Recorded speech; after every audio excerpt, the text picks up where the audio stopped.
বিসমিল্লাহির রহমানির রহিম। প্রিয় দেশবাসী, আসসালামু আলাইকুম। আমি আপনাদেরকে একটি কবিতা শোনাতে চাই। কবিতার নাম তাল গাছ। ওই দেখা যায় তাল গাছ, ওই আমাদের গাছ, ওইখানেতে বাস করি কান্না বগিচা। আমরা বলে দিতে চাই, ও বগি তুই খাস কি, পান্তা ভাত চাস কি?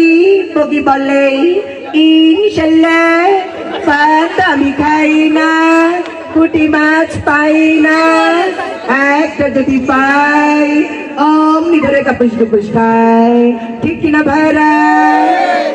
আর এই কবিতাটি যদি আমরা আমাদের দেশের সেই হারিয়ে যাওয়া কাউয়া কাকুর কাছে যদি পাঠিয়ে দিই, তিনি আগে বলবেন, রোড ঘাট ফেটে গেছে, এটা আমি দেখিনি চোখে, তারপরেও বলবো আমাকে কেউ ফাটা কেষ্ট বলবেন না। পদ্মা সেতু কিন্তু হয়েই গেল, মেট্রো রেল হয়েই গেল। কবিতা কি একটি শোনাবো?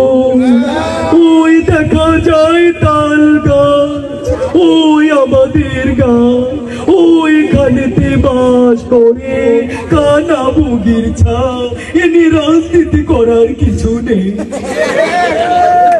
এবার এই কবিতাটি যদি আমাদের দেশের একজন শিল্পী আছে হাসান অথবা সোহাগের কাছে যদি আমরা পাঠাই, তারা আবৃত্তি করলে কিভাবে বলবে তাদের মতো?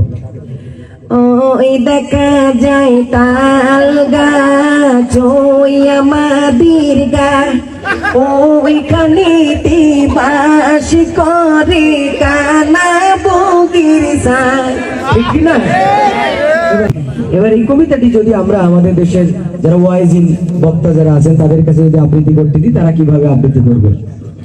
অন্য সুযোগ আমার কবি বলেছেন, ওই দেখা যায় তাল গাছ, ওই আমাদের গাছ, ওইখানেতে বাস করে গো কানা বগির ছা।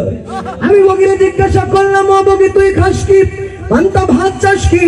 বগি কান্দা কান্দা কই, পান্তা আমি খাই না, পুঁটি মাছ পাই না, একটা যদি পাই গো অমনি ধইরা গাপুস গুপুস খাই।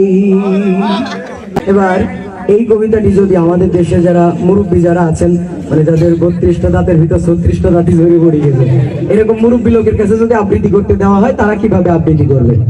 কি আরো বলবো বাবু, ওই দেখা যায় তাল গাছ, ওই আমাদের গাছ, ওইখানে যে বাস করে বাবু কান্না বগিচা। আমি বললাম, ও বগি তুই খাইস কি, পান্তা ভাত চাস?